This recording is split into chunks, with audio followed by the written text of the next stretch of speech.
Hello friends, welcome to learning sessions and in today video it's related to the Are you aware of eKYC?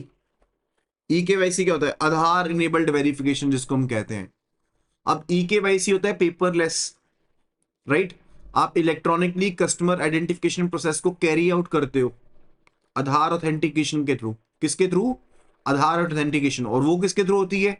UIDAI के through. तो वो permit है, RBI का जो KYC direction है ना उसके अंदर परमिट है। परमिटेड मोड्स कौन कौन से हैं?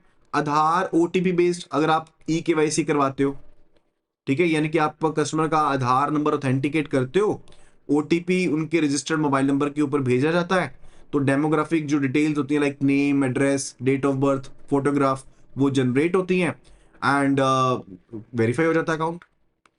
एंड इसे हम क्या कहते हैं? We say it such to be NFTF। इस चीज को हम क्या कहते हैं? We say to be NFTF। NFTF कहते हैं non face to face onboarding. क्या हुआ? सिर्फ ओटीपी बेस्ड हुआ ना, आधार ओटीपी बेस्ड। तो मैं यहां पर लिख देता हूं ऑन बोर्डिंग किस बेस पे की? आधार ओटीपी बेस्ड, पहले तो ये। और आधार ओटीपी बेस्ड को हम क्या कहते हैं? We say to be NFTF, non face to face onboarding. दूसरा होता है आधार के बेस पर ही है लेकिन बायोमेट्रिक बेस्ड है। एक तो हो गया ओटीपी बेस्ड और दूसरा हो गया बायोमेट्रिक बेस्ड। आपका आइरिस स्कैन होता है या फिर फिंगरप्रिंट स्कैन होता है, एक तो वो चीज होती है, या फिर एक ऑफलाइन आधार वेरिफिकेशन भी हो सकती है। It could be offline Aadhaar verification. अब ऑफलाइन आधार वेरिफिकेशन में क्या होता है कि कस्टमर के द्वारा ना QR कोड प्रोवाइड किया जाता है। अब इसमें UIDAI की ऑथेंटिकेशन नहीं होती, इसको OVD बेस्ड केवाईसी कहते हैं। एंड ये प्योर ई केवाईसी नहीं है, ये वाला जो ऑफलाइन आधार है ये QR कोड बेस्ड होता है या XML फाइल बेस्ड होता है। जो कौन प्रोवाइड करेगा? कस्टमर ही प्रोवाइड करता है, राइट? मेजरली क्या है? ये दो चीजें, आधार OTP based and Aadhaar biometric. Clear है ये चीज? अब इस सिनेरियो में क्या होता है जब भी हम ई केवाईसी की बात करते हैं, this is valid, this is valid, right? तो ये ओटीपी बेस्ड भी वेरिफिकेशन हो सकती है या फिर बायोमेट्रिक बेस्ड इसकी वेरिफिकेशन हो सकती है। सो क्वेश्चंस यहीं से निकल करके बनते हैं, ठीक है? ये बेसिक्स हैं बिल्कुल। अगर आप इनको गो थ्रू कर लेते हैं एक बार तो सब चीजें कवर हो जाती हैं आपकी। आपको और किन्हीं चीजों को गो थ्रू नहीं करना पड़ता। एंड ये इवन इंटरव्यू के लिए भी काफी ज्यादा बेनिफिशियल है ये चीजें। आपका बेसिक नॉलेज इंक्रीज होता है इसके साथ, राइट? चलिए अभी हम पढ़ने वाले हैं related to the small account. कौन सा अकाउंट? छोटा खाता।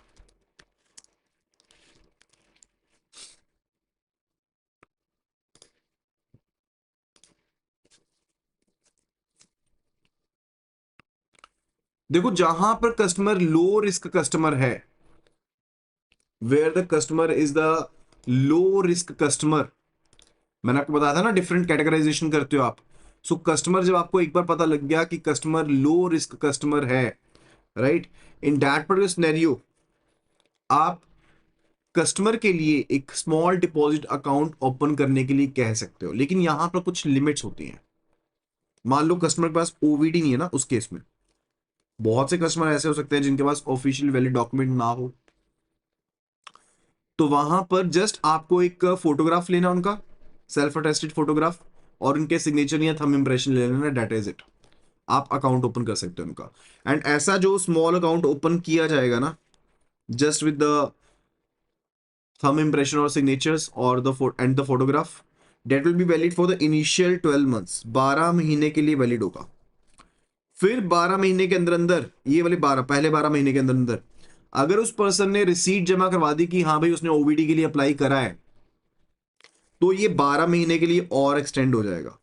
यानी कि मैक्सिमम जो टेन्योर हो सकता है इस स्मॉल अकाउंट का वो 24 महीने का हो सकता है।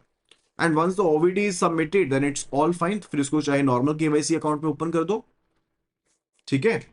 तो पॉइंट ये है कि आपने अकाउंट तो ओपन कर दिया लेकिन इसमें कुछ रिस्ट्रिक्शन रहेंगी, क्योंकि स्मॉल अकाउंट है ना, तो स्मॉल स्मॉल ट्रांजेक्शन होंगी।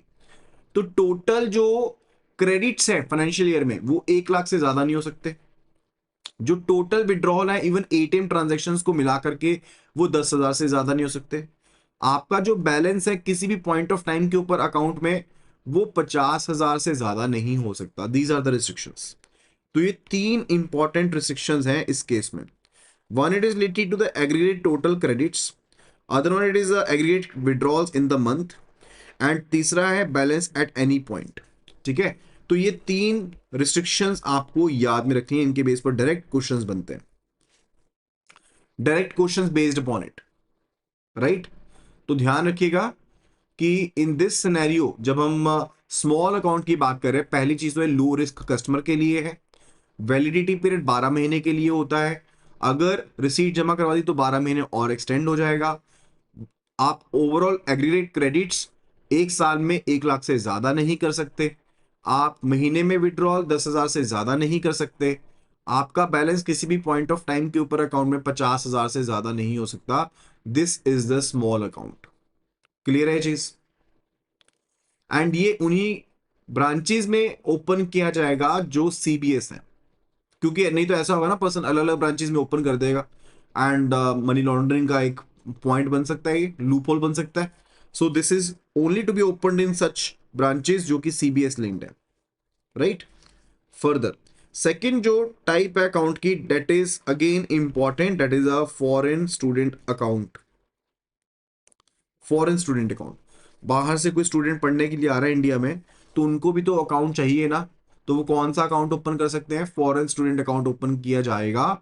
एंड जो भी ऐसा अकाउंट ओपन करेगा फॉरेन स्टूडेंट, उसको कौन सा अकाउंट डेजिग्नेट करेंगे? We say such account to be NRO account, non resident ordinary rupee account. NRO account का फुल फॉर्म क्या होता है? If you don't know about the NRO account, let me just give you brief about it. This is non resident ordinary rupee account. ठीक है, यानी कि non resident person open कर रहा है अकाउंट को, तो अगर कोई फॉरेन स्टूडेंट ओपन कर रहा है तो उसको हम एनआरओ अकाउंट का डेजिग्नेशन देंगे, राइट। एंड फर्दर अब ये जो अकाउंट ओपन किया गया है, this will be in rupee denomination, rupee में ही रहेगा। डॉक्यूमेंट्स क्या क्या रिक्वायर्ड है? देखो, पासपोर्ट चाहिए जहां पर प्रूफ ऑफ आइडेंटिटी होगा, होम कंट्री में क्या एड्रेस है उसका प्रूफ होगा, एंड फर्दर साथ में उनकी फोटोग्राफ चाहिए, लेटर जिस जो बेसिकली उनको ऑफर कर रही है कि हाँ भी उनकी एडमिशन हुई है एजुकेशनल इंस्टीट्यूट में, वो लेटर चाहिए। लोकल एड्रेस के लिए उनको अंडरटेकिंग देनी पड़ेगी, ठीक है, कि उनका ये लोकल एड्रेस है, वो 30 डेज के अंदर अंदर उनको बेसिक अंडरटेकिंग देनी पड़ेगी।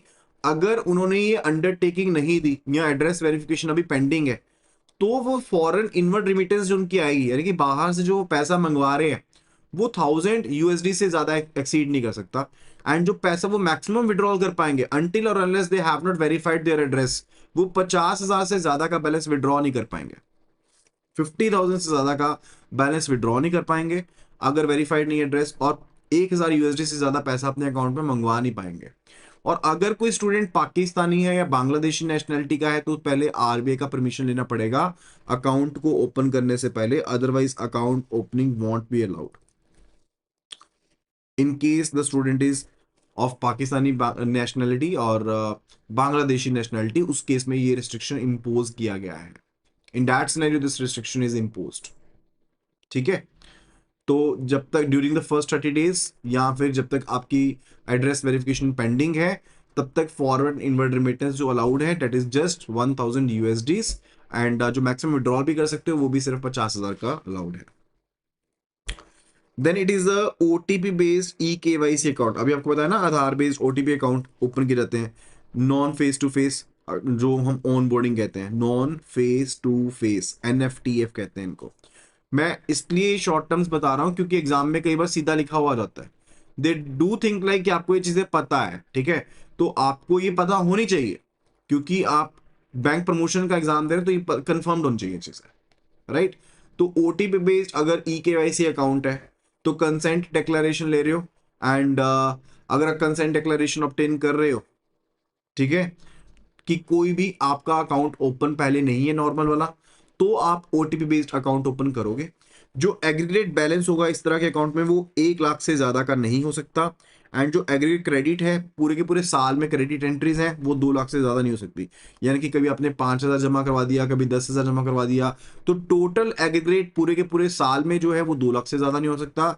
एंड जो एग्रीगेट बैलेंस है सभी अकाउंट्स का, let's say 5 OTP based account है, तो सभी अकाउंट्स का जो आपका एग्रीगेट बैलेंस है वो 1 लाख से ज्यादा नहीं हो सकता है। एंड अगर कोई लोन सैंक्शन किया गया है तो सिर्फ और सिर्फ टर्म लोन सैंक्शन किया जा सकता है, कोई सीसी लिमिट आपको सैंक्शन नहीं की जा सकती है। एंड ये जो एग्रीगेट अमाउंट होगा ना लोन का भी, वो 60,000 से ज्यादा का आपको सैंक्शन नहीं किया जा सकता। एंड ओटीपी बेस्ड अकाउंट के केस में एक रिस्ट्रिक्शन और रहती है कि customer due diligence is to be done within a period of 1 year, और अगर आप ऐसा नहीं करते हो तो अकाउंट को बंद कर दिया जाएगा। एंड अगर आपका लोन चल रहा होगा तो कोई भी फर्दर डेबिट अलाउ नहीं किया जाएगा। So CDD, customer due diligence, is to be done within a period of 1 year. That is also restriction in the case of the OTP based eKYC account. Clear है part? यहां तक के points अगर clear हो गए हैं, do confirm to me at the earliest so that we can further proceed with the next topic, क्योंकि ये टॉपिक ना इंटर रिलेटेड टॉपिक्स है, राइट? सो आई वांट कि आप साथ के साथ क्लैरिटी जरूर देते रहें कि आपको ये चीजें क्लियर हो गई हैं। चलिए अभी आगे चलते हैं एंड इट्स रिलेटेड टू जो नेक्स्ट टॉपिक है हमारा, that is a customer due diligence. तो कस्टमर ड्यू डिलीजेंस का आपको बेसिक बता देता हूं। देखो, कस्टमर ड्यू डिलीजेंस एक प्रोसेस है जिसमें आप बेसिक कस्टमर्स को असेस करते हो, उनको आइडेंटिफाई करते हो, उनको वेरीफाई करते हो ताकि मनी लॉन्ड्रिंग ना हो, फाइनेंसिंग ऑफ टेररिज्म ना हो, फाइनेंस रिलेटेड कोई क्राइम ना हो जाए। तो CDD का ऑब्जेक्टिव क्या होता है कि आपने कस्टमर की आइडेंटिटी को इस्टेब्लिश करना है। इस्टेब्लिश का मतलब होता है कि कस्टमर ने आपको प्रूफ तो दे दिए, अब आपने वेरीफाई करना है। ठीक है, आपको बेसिकली रिस्क को आइडेंटिफाई करना है, रिस्क को असेस करना है एंड एंश्योर करना है कि जो ट्रांजैक्शंस कस्टमर करने वाला है ना वो उसकी प्रोफाइल के अकॉर्डिंग हो, वो उसकी प्रोफाइल के अकॉर्डिंग हो, राइट? सो इसमें ना अलग अलग कंपोनेंट्स होते हैं। पहला जैसे कंपोनेंट हम कह सकते हैं it is related to the customer identification. If I am talking about the components of it, तो एक टॉपिक इसका कंपोनेंट मैं कह सकता हूं कि वो है कस्टमर आइडेंटिफिकेशन को लेकर के,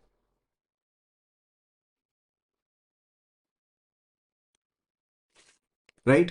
now customer identification would be related to कि आप ऑब्टेन करते हैं एंड वेरीफाई करते हैं जो भी ओवीडीज होते हैं, ठीक है? एंड पैन कार्ड लेते हैं या फॉर्म 60 साइन करवाएंगे, फोटोग्राफ आप लेते हैं उनसे, राइट? एंड फर्दर आप बेनिफिशियल ऑनर आइडेंटिफिकेशन करते हो कि बेनिफिशियल ऑनर कौन है, कि ऑनरशिप किस पर्सन की है। Like for the case of the company, for the case of company beneficial owner कौन कहलाएगा? जिस पर्सन के पास कंपनी का 10% या उससे ज्यादा का स्टेक है। And this is very much important point, ठीक है? पार्टनरशिप फर्म के केस में भी ऐसा ही है। अगर आपका कैपिटल कंपनी के पार्टनरशिप फर्म के केस में या प्रॉफिट जो में हिस्सेदारी जो है 10% से ज्यादा की है, then you are the beneficial owner of that particular partnership firm. इसी तरह से जो ऑथर होते हैं ट्रस्ट के केस में, ट्रस्टीज होते हैं, बेनिफिशियरीज होते हैं जिनका 10% या उससे ज्यादा का इंटरेस्ट होता है, those are beneficial owner, right? तो दैट इज द केस, यानी कि कंट्रोलिंग पर्सन कौन कौन से, मेजर मेजर चीज ये वाली होती है, तो उनको हम बेनिफिशियल ऑनर कहते हैं। तो उनको आइडेंटिफाई करना जरूरी है बिकॉज उनको उनके डॉक्यूमेंट्स आपको प्रोक्योर करने पड़ेंगे ना, राइट? ये चीज होती है। फर्दर तो आप जो भी डॉक्यूमेंट्स है, आइडेंटिटी प्रूफ है, उनके ऑब्टेन करते हैं एंड आप नेचर ऑफ एक्टिविटीज को समझते हैं एंड फर्दर आप अपने आप को सेटिस्फाई करते हैं कि हाँ भाई वो बंदे सही हैं, कि आप जो मनी लॉन्ड्रिंग से रिलेटेड आपकी एंटी मनी लॉन्ड्रिंग से रिलेटेड गाइडलाइंस हैं, जो combating with financing of terrorism से रिलेटेड गाइडलाइंस आप उनको फॉलो कर पा रहे हैं, right? So that is the case. And this is of multiple types, like we are having the basic due diligence, simplified due diligence, enhanced due diligence. Now what do you mean by these? देखो, एक तो होती है basic due diligence. Basic यानी कि simple documentation आपने करा and that is all done. एक होती है सिंप्लीफाइड ड्यू डिलीजेंस जो आपने स्मॉल अकाउंट्स के केस में अलाउ करी है। बेसिक यानी कि नॉर्मल खातों में जो कर रहे हो, एंड सिंप्लीफाइड होती है जो स्मॉल अकाउंट्स के केस में ड्यू डिलीजेंस कर रहे हो। फिर एक होती है इनहांस्ड ड्यू डिलीजेंस। मान लो पॉलिटिकली एक्सपोज पर्सन है, ठीक है, कोई पीईपी है या फिर कोई हाई नेटवर्थ इंडिविजुअल है, राइट? या फिर कोई एनएफटीएफ ऑन बोर्डिंग हुई है, non face to face onboarding हुई है आपके पास, या हाई रिस्क कंट्री से है, ज्योग्राफी से है, तो ऐसे पर्सन किस में आएंगे, those will be covered under the enhanced due diligence. अब इनहैंस्ड ड्यू डिलीजेंस का मतलब क्या है कि आपको अलग से और डॉक्यूमेंट लेने पड़ेंगे, उनसे ऑब्टेन करने पड़ेंगे। That is the enhanced due diligence, वही बेनिफिट रहेगा ना, अदरवाइज बेनिफिट ही क्या है। तो आपको अलग से जो डॉक्यूमेंट्स हैं वो उनसे ऑब्टेन करने पड़ेंगे।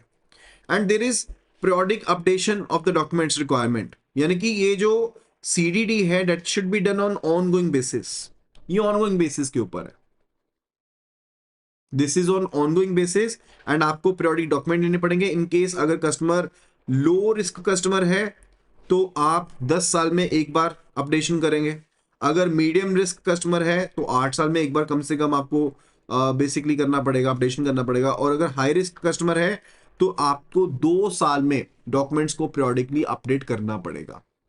That is to be done. Clear है पॉइंट ये वाला, यहां तक का पॉइंट क्लियर है।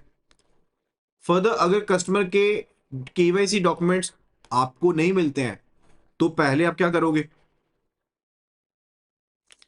नोटिस दोगे।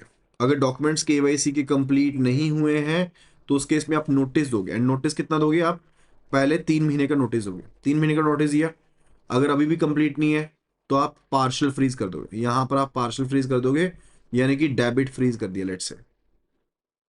फिर 3 महीने का नोटिस और चला गया, और यानी कि ये 3 महीने का और नोटिस गया, यानी कि टोटल 6 महीने हो गए, तो यहां पर टोटल फ्रीज कर दोगे, यानी कि डेबिट क्रेडिट दोनों फ्रीज हो गए।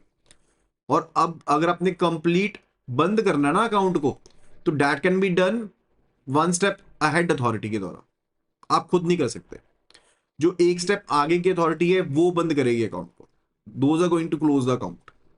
Now let's consider the important agricultural limits.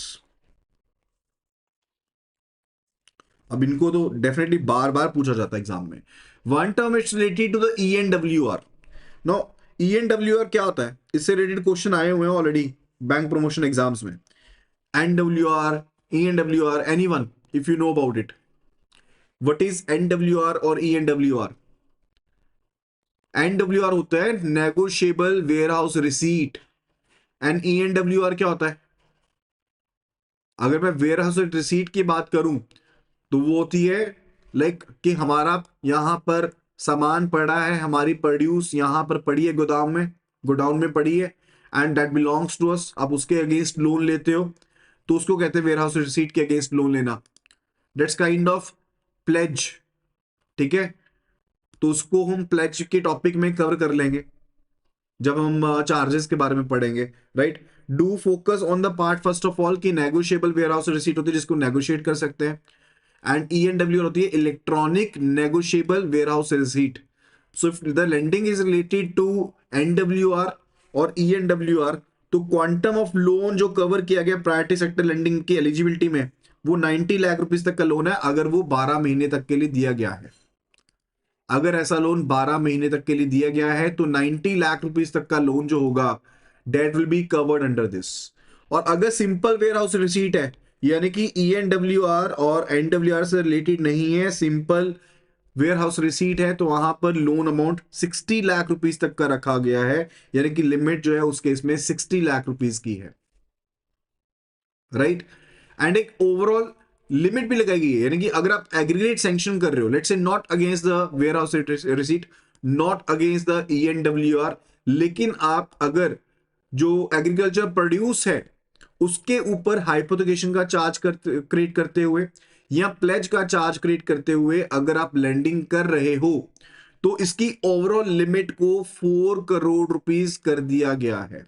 Maximum कितना अमाउंट रख दिया, 4 करोड़ रुपीस कर दिया। अगर आप किसी भी फार्मर को लोन दे रहे हो, कॉर्पोरेट फार्मर्स को लोन दे रहे हो खास करके, ठीक है, तो उसके केस में ये लिमिट रखी गई है कि अगर आपने लोन दिया 4 करोड़ रुपए तक का ओवरऑल हाइपोथिकेशन के अगेंस्ट या प्लेज के अगेंस्ट, तो उसे शामिल कर सकते हैं, ठीक है। उससे ज्यादा का अगर अमाउंट होगा तो उस एक्स्ट्रा अमाउंट को हम शामिल नहीं करेंगे। सैंक्शन लिमिट अगर 4 करोड़ से ऊपर है तो उसको हम शामिल नहीं करेंगे, राइट। एंड इसी तरह से अगर आप प्रोड्यूस की मार्केटिंग के लिए जो लोन दिया गया है FPO को, FPC को, प्रोड्यूस की मार्केटिंग के लिए जो लोन दिया गया है FPO को, FPC को, अगर कोई लोन दिया जा रहा है तो वहां पर लिमिट जो है 10 करोड़ रुपीस पर बोरोर की लिमिट है, वो 10 करोड़ रुपीस पर बोरोर की लिमिट रखी गई है वहां पर।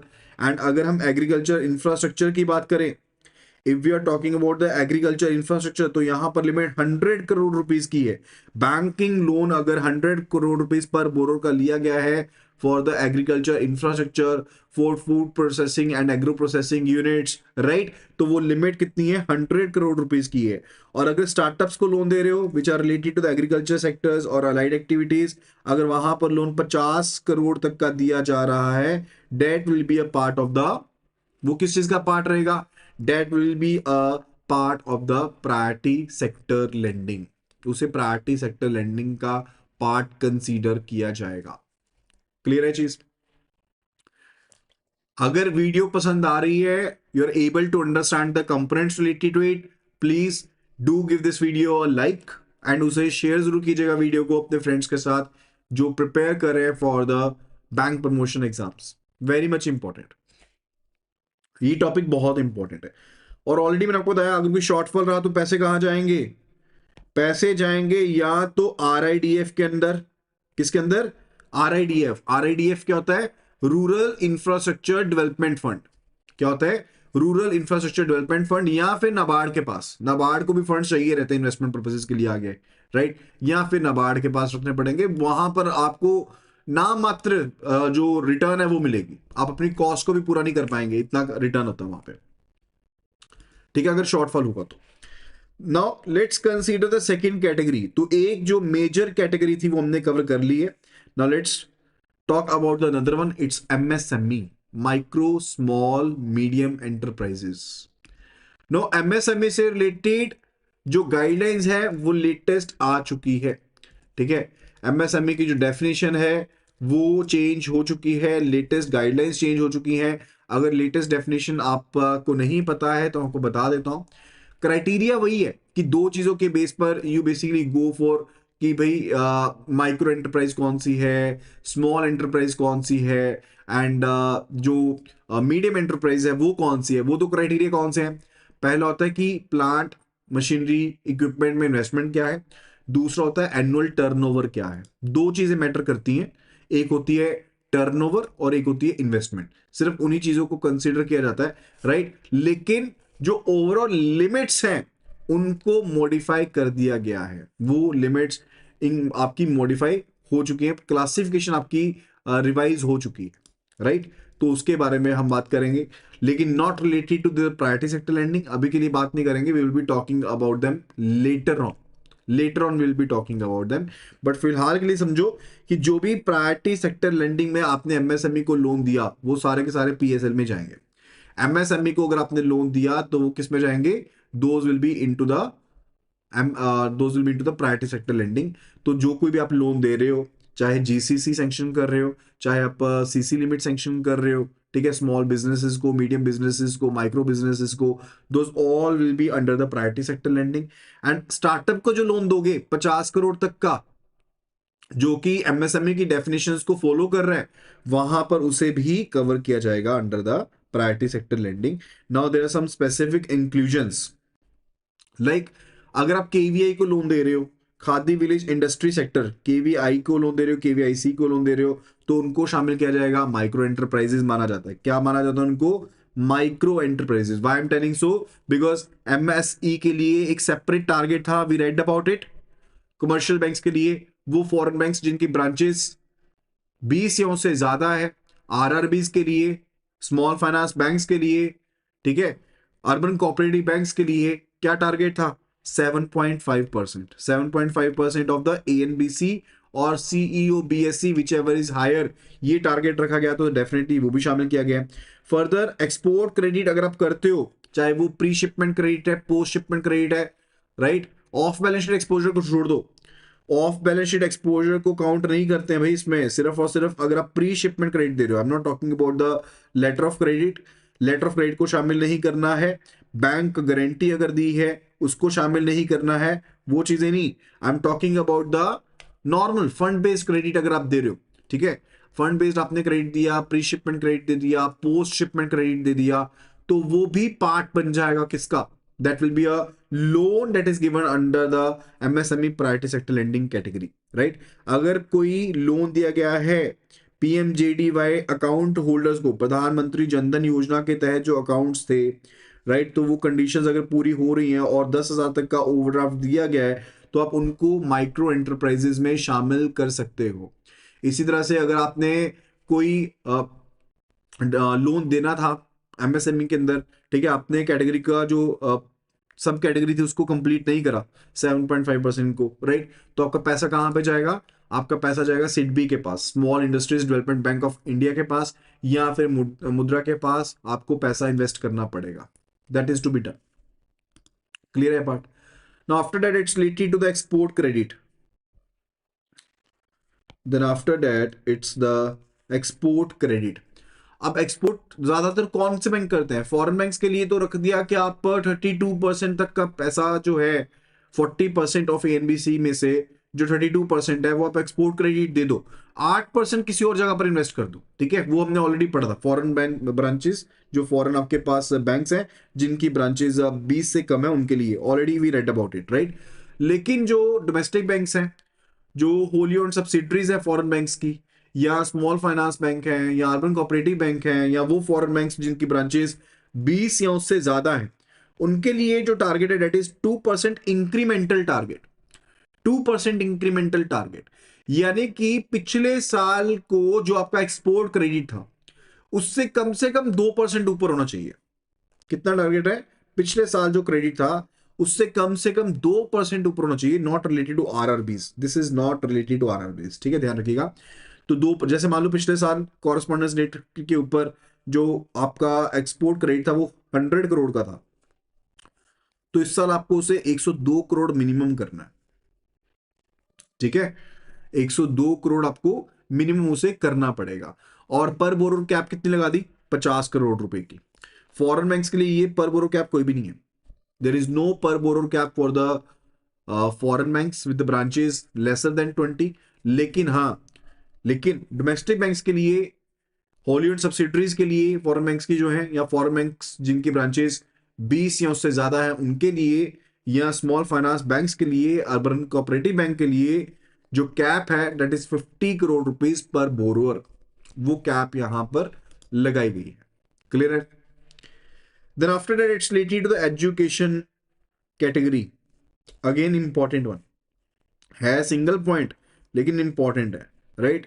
तो ये कितना रखा गया है? अगर आप इंडिविजुअल को लोन दे रहे हो किसी भी कोर्स के लिए जो कि रेप्यूटेड इंस्टीट्यूट से है, तो 25 लाख तक का जो अमाउंट है that will be eligible under the priority sector lending, not beyond that, उससे ज्यादा नहीं। After that it's related to housing sector. After that it's related to the housing sector. अगर आप इंडिविजुअल पर्सन को लोन दे रहे हो हाउसिंग पर्पसेस के लिए, तो वहां पर ना लिमिट्स लगाई गई हैं। ड्वेलिंग यूनिट कॉस्ट के ऊपर लिमिट लगाई गई है, लोन अमाउंट के ऊपर लिमिट लगाई गई है। ड्वेलिंग कॉस्ट क्या होती है? What do you mean by dwelling cost? Dwelling cost होगी जो आपके घर बनाने का खर्चा है, ठीक है? मैक्सिमम जो ड्वेलिंग कॉस्ट है वो भी लिमिट लगा दी। फिर उसके बाद जो लिमिट है रिलेटेड टू लोन लिमिट भी रखी गई है, एंड उसको कैटेगराइज किया गया based upon the population, based upon the population, ठीक है? यानी कि अगर पॉपुलेशन, पहला पॉइंट क्या है, अगर पॉपुलेशन 50, 3 कैटेगरीज बना दी, पॉपुलेशन 50 लाख से ज्यादा, पॉपुलेशन 10 लाख या उससे ज्यादा 50 लाख तक, या फिर 10 लाख से कम, 3 कैटेगरीज हैं।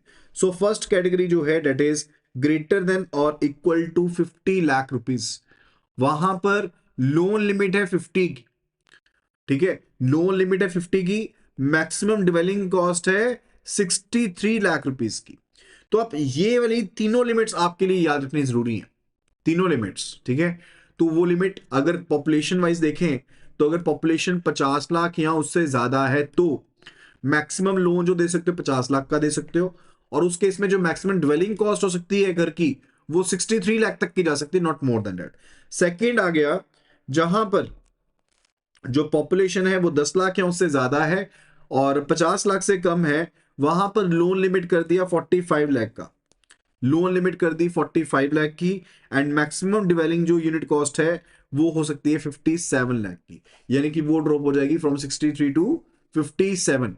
एंड द थर्ड कैटेगरी जहां पर पॉपुलेशन है लेसर देन 10 लाख, वहां पर लोन लिमिट रखी गई 35 लाख रुपीस की, और मैक्सिमम जो ड्वेलिंग कॉस्ट है वो 44 लाख की हो सकती है। तो किस तरह से आपको प्रिपेयर करना है? आपको कर लिखना है 50-10-10, यानी कि 50 से ज्यादा और 10 लाख और उससे ज्यादा एंड लेसर देन 10 लाख। तो ये टेबल बन गया आपका, ये टेबल बन गया इस साइड पे। दूसरा आप लिखेंगे 50-45-35, 50-45-35। थर्ड आप लिखेंगे 63-57 और 44, राइट। तो इस तरह से आप ये टेबल को याद रख सकते हैं आसानी से। Is it clear? देन उसके बाद क्या है कि अगर बैंक ने लोन दिया अपने खुद के एम्प्लॉयज को, वो एलिजिबल नहीं है। अगर कोई लोन दिया गया जहां पर लॉन्ग टर्म बॉन्ड्स रखे गए हैं, back which are being basically, जहां पर सिक्योरिटी लॉन्ग टर्म बॉन्ड है, वो एलिजिबल नहीं है, ठीक है, वो भी शामिल नहीं है। एंड अगर अर्बन कोऑपरेटिव बैंक की इन्वेस्टमेंट है किसी, let's say national housing board में या एचयूडी सीओ में इन्वेस्टमेंट है, वो भी एलिजिबल नहीं है, वो भी एलिजिबल नहीं है। फर्दर लेकिन एक चीज को एलिजिबल रखा गया, दैट्स रिलेटेड टू रिपेयर्स। अगर आप रिपेयर के लिए लोन दे रहे हो कस्टमर को, तो वो भी एलिजिबल है, और उसका क्वांटम है 15-12-10, यानी कि सेम टेबल जो हमने ऊपर बनाया था ना, 50-10-10 कैसे था? ग्रेटर देन और equal to 50, and further greater than और equal to 10 but lesser than 50 and lesser than 10। और दूसरी हमने लिखी थी, यहां पर लिमिट रखी थी 63, 57 था एंड 44 था, राइट। अब इसमें जो अमाउंट है रिपेयर वाले का, दैट्स बेसिकली 50 लाख से ज्यादा है पॉपुलेशन, या 50 लाख है तो 15 लाख, 10 लाख है उससे ज्यादा है तो 12 लाख, और अगर 10 लाख से कम है तो 10 lakh. This is the table that you need to memorise. This is the table that we need to memorise. तो यहां पर ये इंपॉर्टेंट पॉइंट्स हैं और इनको आप नजरअंदाज नहीं कर सकते, right. So that's very much important so as to understand. And after that it's related to other eligible housing exposure. ये तो हो गया जब डायरेक्ट आप लेंडिंग कर रहे हो उनसे रिलेटेड, बट अगर ऑन लेंडिंग पर्पज के लिए दे रहे हो, ऑन लेंडिंग समझते हो ना, कोई हाउसिंग फाइनेंस कंपनी थी, उसको बैंक ने 10 करोड़ दे दिए कि आप आगे लोन दे दो, एलिजिबल है, वो भी एलिजिबल है इस केस में। जैसे मान लो गवर्नमेंट एजेंसीज को दिए आपने लोन, जहां पर स्लम क्लियरेंस पर्पसेस के लिए आपने उनको लोन देना है, रिहैबिलिटेशन पर्पसेस की कंस्ट्रक्शन के लिए देना है, तो अगर कारपेट एरिया 60 स्क्वायर मीटर या उससे कम है तो वो एलिजिबल है। अगर आप अफोर्डेबल हाउसिंग प्रोजेक्ट के लिए लोन दे रहे हो, if you are giving loan for the affordable housing projects,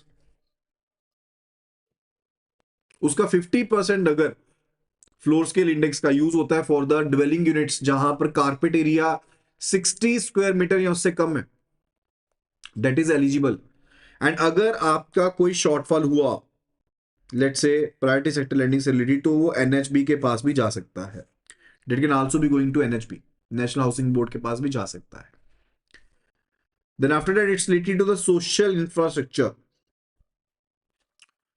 social infrastructure में अगर आप school, drinking water, water improvement के लिए देखते हो, तो मैक्सिमम लिमिट रखी गई है 8 करोड़ रुपीज पर बोरोर की। Then the limit is ₹8 crore per borrower. और अगर हेल्थ केयर फैसिलिटी से रिलेटेड है तो लिमिट रखी गई है 12 करोड़ रुपए पर बोरोर की। If it is related to health care facilities, first it's related to school, sanitation, household toilets, उनके लिए लिमिट है 8 करोड़ रुपए पर बोरोर की। और अगर हेल्थ केयर फैसिलिटी की बात करें related to tier 2 to tier 6 centres, right, तो वहां पर लिमिट है 12 करोड़ रुपए पर बोरोर की। एंड अगर आप एमएफआई को लेंडिंग करते हो ऑन लेंडिंग बेसिस के ऊपर, ठीक है, तो वहां पर कैटेगरी रखी गई है, वहां पर भी कैटेगरी रखी गई है, राइट। बट वहां पर कौन एलिजिबल नहीं है? RRBs, urban cooperative banks, local area banks, small finance banks, these are not eligible. We are talking about the social infrastructure, right. तो उस तरह से लिमिट्स रखी गई हैं। प्रायोरिटी सेक्टर लेंडिंग के तहत एक्सक्लूजन मार्क किया गया है दैट रीजनल रूरल बैंक्स को ऑन लेंडिंग बेसिस के ऊपर, अर्बन कोऑपरेटिव बैंक्स को, स्मॉल फाइनेंस बैंक्स को, लोकल एरिया बैंक्स को, राइट, ये ऑन लेंडिंग बेसिस के ऊपर आगे लेंडिंग नहीं कर सकते हैं। बेसिकली पैरा 22 जो है ना, that is related to what, that is related to जहां पर एंड बोरोर जो है वो इंडिविजुअल ना हो, ठीक है। तो 22 में कवर किया जाता है जो इंडिविजुअल हाउस होल्ड हो, सिर्फ एंड यूजर, उन्हीं को कवर किया जाता है, राइट। एंड इस केस में जो लोन फैसिलिटी भी दी जा रही है उसको भी रिस्ट्रिक्ट किया गया है कि आप सैनिटेशन इंफ्रास्ट्रक्चर के लिए दे सकते हो, ड्रिंकिंग वाटर फैसिलिटी के लिए दे सकते हो। एंड ये जिम्मेदारी किसकी रहती है, एमएफआई की, माइक्रो फाइनेंस इंस्टीट्यूशन की जिम्मेदारी रहती है इस चीज को वेरीफाई करना कि एंड यूजर एक तो इंडिविजुअल है, आप ड्रिंकिंग के लिए या सैनिटेशन के लिए लोन दे रहे हो, नॉट अदर पर्पसेस, किसी और पर्पस के लिए लोन नहीं दे रहे हो। That's under the para 22। Further it's related to the renewable energy. अब रिन्यूएबल एनर्जी बेस्ड जनरेटर है, सोलर हाइड्रो पावर है या पब्लिक यूटिलिटीज है, उनके लिए जो मैक्सिमम लोन है, एलिजिबिलिटी है, that is 35 crore rupees per borrower का एलिजिबिलिटी है। अगर इंडिविजुअल हाउस होल्ड की बात करें तो लिमिट कितनी रहेगी है, 10 lakh rupees per borrower for the renewable energy purposes. Then it's related to other category. अब अदर कैटेगरी में अगर आप कोई इंडिविजुअल को लोन दे रहे हो या फिर इंडिविजुअल मेंबर जो है एसएचजी के, जेएलजी के, उनको लोन दे रहे हो। एसएचजी का मतलब होता है self help group and JLG होता है joint liability group, different different models हैं, राइट। तो आरबीआई का माइक्रो फाइनेंस का जो डायरेक्शन है अगर वो फुलफिल हो रहा है, राइट, तो उस केस में थ्रेशोल्ड अमाउंट जो रखा गया है that is related to income based, कि हाउस होल्ड एनुअल इनकम जो है, हाउस होल्ड एनुअल इनकम जो है that should be maximum up to ₹3 lakh. मैं हाउस होल्ड इनकम की बात कर रहा हूं, यानी कि स्पाउस की बात कर रहा हूं एंड हस्बैंड वाइफ की बात कर रहा हूं। अगर उनकी house hold annual income 3 lakh रुपए तक की है, ठीक है, एंड मंथली ऑब्लिगेशन जो है उनकी 50% से ज्यादा ना हो। अगर मान लो किसी पर्सन की हाउस होल्ड इनकम 3 लाख रुपए की है, यानी कि पर मंथ बेसिस पर लगभग मान लो अगर 1,80,000 की मान लो, फॉर इजी कैलकुलेशन, राइट। तो अगर 1,80,000 मानते हैं तो 15,000 पे सैलरी होगी, महीने का 15,000 हो गया, नॉट सैलरी बट 15,000 महीने का हो गया। तो उसके केस में मैक्सिमम जो डिडक्शन काउंटेबल है ना दैट इज 50%, उसके बेस पर आपकी इंस्टॉलमेंट बनाई जाएगी। अगर आप इन कंडीशंस को फुलफिल करते हो तो you are eligible under the priority sector lending. Further अगर आप लोन दे रहे हो एसएचजी को, जेएलजी को नॉन एग्रीकल्चर बेसिस के ऊपर, not related to agriculture but किसी और पर्पज के लिए, not related to MSME but किसी और पर्पज के लिए, तो 2 लाख तक का अगर लोन देते हो तो वो भी एलिजिबल है।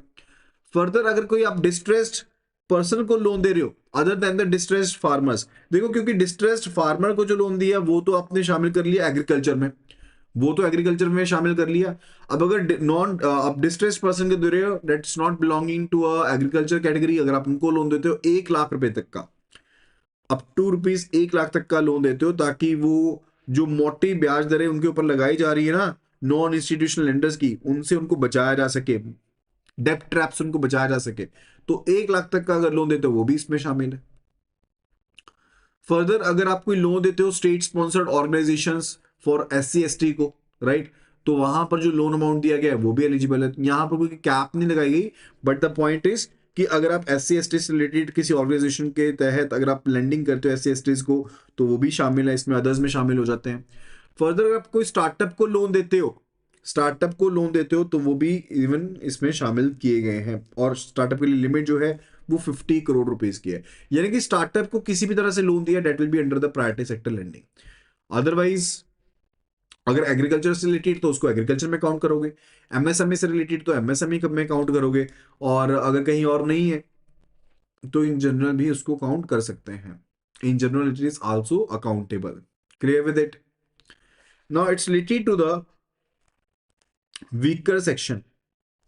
वीकर सेक्शन, अब यहां पर क्या है कि अगर आप स्मॉल मार्जिनल फार्मर को लेंडिंग करते हो, सॉरी यहां पर वीकर सेक्शन में क्या है, जैसे पीएमजेडीवाई के तहत, पीएमजेडीवाई के तहत आपने ओवरड्राफ्ट लिमिट सैंक्शन कर दी तो वो वीकर सेक्शन में भी शामिल हो सकता है। वो माइक्रो एंटरप्राइज भी उसको हम शामिल कर सकते हैं। डिपेंड करता है कि आपके कौन से टारगेट कंप्लीट नहीं हुए, कौन से टारगेट कंप्लीट नहीं हुए। So that's why it is written कि ये ओवरलैपिंग है, ठीक है, ओवरलैपिंग है, क्योंकि प्राइमरी में तो रहता है वो प्राइमरी कैटेगरी में, लेकिन उसको वीकर सेक्शन में भी शामिल कर सकते हो। लाइक पीएमजेडीवाई की अपने ओवरड्राफ्ट लिमिट दे दी 10,000 रुपए तक की, तो वो एमएससी में तो रहेगा, लेकिन वो वीकर सेक्शन का कंपोनेंट भी माना जा सकता है। लेकिन डिपेंड करता है कि आपका शॉर्टफॉल कौन सी कैटेगरी में है, उसके अकॉर्डिंग आप उसको कैलकुलेट कर लोगे। बिकॉज वीकर सेक्शन में टारगेट क्या था, वीकर सेक्शन में target was 12%, it was 12%। But for RRBs, regional rural bank के लिए क्या टारगेट था? For regional rural bank the target is 15%, right? So that's the case. तो ये कैटेगरीज होगी। Now let's have a look at it. Look at this particular table now. Here it is given, अगर आप lending करते हो, eligible borrowers जो weaker section के लिए यहां पर एलिजिबल है उनके बारे में बात की गई है। Small marginal farmers weaker section में आते हैं। अगर आर्टिजन्स हैं, विलेज कॉटेज, इंडस्ट्रीज के रिलेटेड, गवर्नमेंट स्पॉन्सर्ड स्कीम्स के रिलेटेड जो पर्सन बेनिफिशरीज हैं, SC STs हो गए, DRI beneficiaries, differential rate of interest, ये स्कीम है, इसके बारे में फर्दर हम बात भी करेंगे। तो DRI से रिलेटेड है अगर, तो उनको भी शामिल किया गया। SIG JLG के मेंबर हो गए, इंडिविजुअल मेंबर्स हो गए, right, and individual women beneficiaries हो गए, डिस्ट्रेस्ड पर्सन हो गए other than farmers, person with disabilities, transgenders, these all are eligible under the weaker section category। Artisans के लिए जो लिमिट है वो 2 लाख तक की है। एसएचएस के लिए जो लिमिट है वो रखी गई है इनकम क्राइटेरिया बेस के ऊपर, जैसे हमने ऊपर भी पढ़ा था कि 3 लाख से कम है अगर आपकी हाउस होल्ड इनकम, और कोलेटरल फ्री है, और रीपेमेंट ऑब्लिगेशन जो है वो मैक्सिमम 50% तक की हो सकती है। तो अगर आप वो माइक्रो फाइनेंस वाले क्राइटेरिया को फुलफिल करते हो तो definitely you are a part of it. And अगर इंडिविजुअल विमेन बेनिफिशरीज की बात करें, right, up to ₹2 lakh per borrower, that's basically under the lending purposes. लेकिन ये जो 2 लाख की लिमिट है for the women beneficiaries, this is not applicable for the UCBs. Urban cooperative banks के लिए ये एलिजिबल एप्लीकेबल लिमिट नहीं है। For the distress person other than farmers, 1 lakh तक का लोन अगर दिया गया है। पर्सन विद डिसेबिलिटीज को, पर्सन हु आर ट्रांसजेंडर्स, उनको भी एलिजिबल माना गया है वीकर सेक्शन में। एंड पीएमजेडीवाई, इवन अगर आप कोई ओवरड्राफ्ट फैसिलिटी भी दे रहे हो उसको भी इवन शामिल किया गया है, उसको भी शामिल किया गया है कैटेगरी में। एंड इसके अलावा अगर minority community as notified by the government of India, right, उनको भी शामिल किया गया है।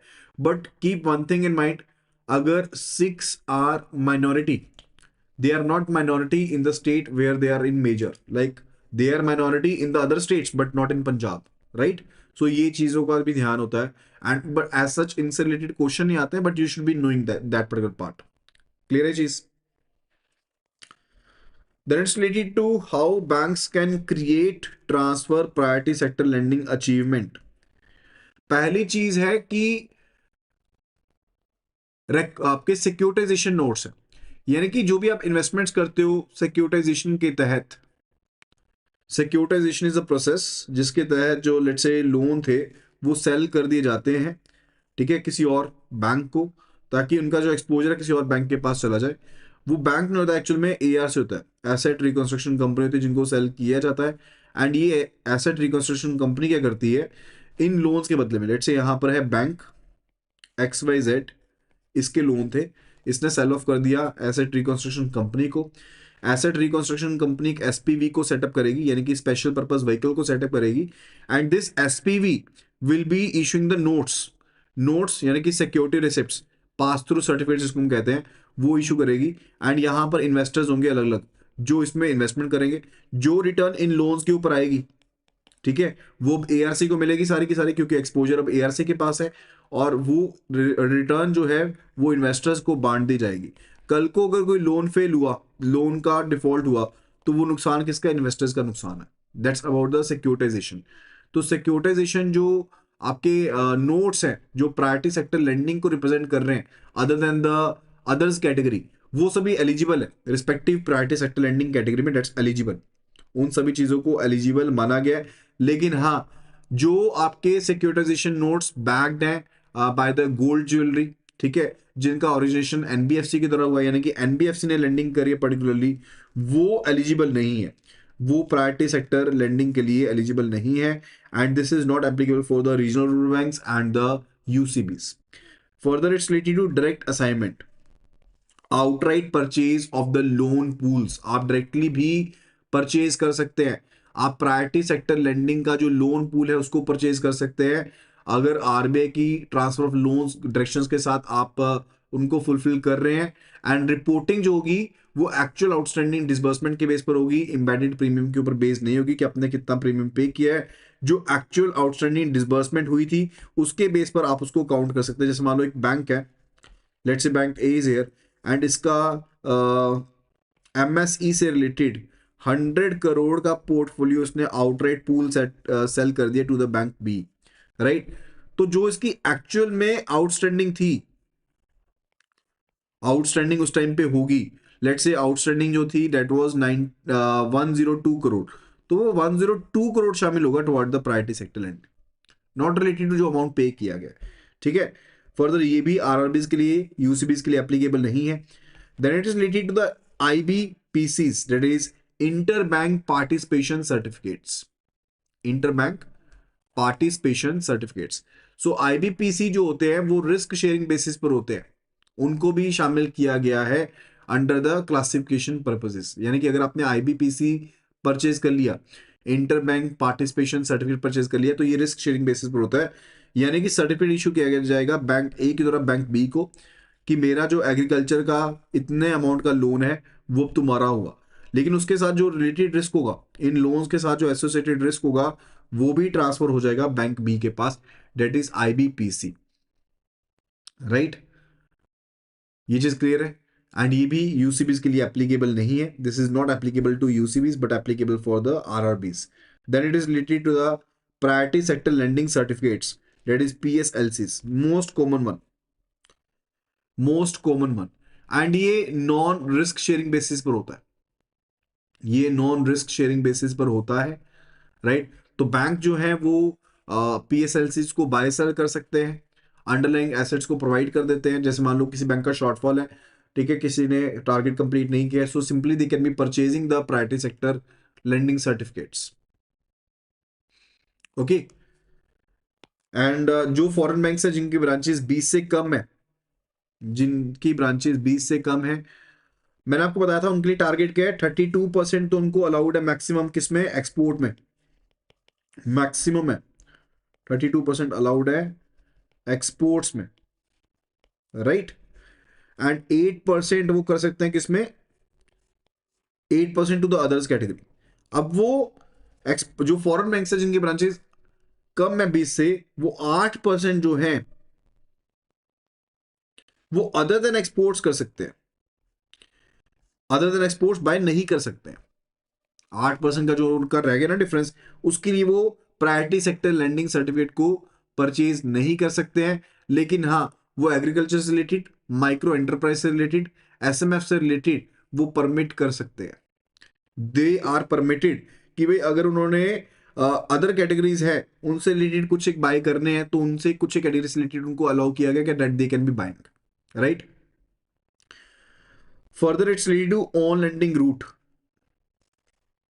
ऑन लेंडिंग का मतलब होता है बैंक ने खुद ने पैसा लोन पर नहीं दिया, इसने किसी लेट्स से एनबीएफसी को लोन दे दिया जो आगे पीएसएल कैटेगरी के लिए लेंडिंग कर रही है, एंड एनबीएफसी के ऊपर रिस्ट्रिक्शन डाल दी कि भाई आप सिर्फ प्रायोरिटी सेक्टर लेंडिंग में ही लोन दे सकते हो, लेंडिंग कर सकते हो, उसके रिलेटेड रिस्ट्रिक्शंस, राइट। तो उसके लिए थ्रेशोल्ड क्या है कि स्मॉल फाइनेंस बैंक्स जो कि एमएफआई को लेंडिंग करेंगे, तो एमएफआई का जो ग्रॉस लोन पोर्टफोलियो है that should be lesser than, gross loan portfolio जो है, ठीक है, that should be lesser than और इक्वल टू 500 करोड़ पिछले साल के 31 मार्च के हिसाब से, राइट। कम से कम आपका जो ग्रॉस लोन पोर्टफोलियो है, ठीक है, वो should be lesser than 500 crore, that's a की थ्रेशोल्ड। अगर आपने एमएफआई को लोन आपकी रिकॉग्नाइजेशन करवानी है under the priority sector lending, तो एसएफबी के लिए, स्मॉल फाइनेंस बैंक के लिए ये क्राइटेरिया है, ये बेसिक आपकी एक लिमिट लगाई गई है। एंड ओवरऑल कैप कितनी लगाई गई है कि बैंक पूरा का पूरा टारगेट अपना कहीं ऑन लेंडिंग के थ्रू ना कर ले, तो ओवरऑल कैप लगा दी कि आप खुद के बैंक के टोटल प्रायोरिटी सेक्टर लेंडिंग का ऑन लेंडिंग मैकेनिज्म के तहत जो मैक्सिमम एलिजिबल रहेगा that will B 10% of the individual banks total priority sector lending.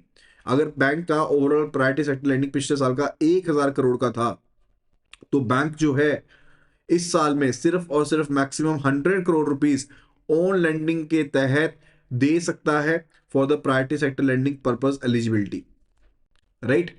And ये जो ऑन लेंडिंग पर्पसेस है, that's not eligible for the regional rural banks, urban cooperative banks and the local area banks.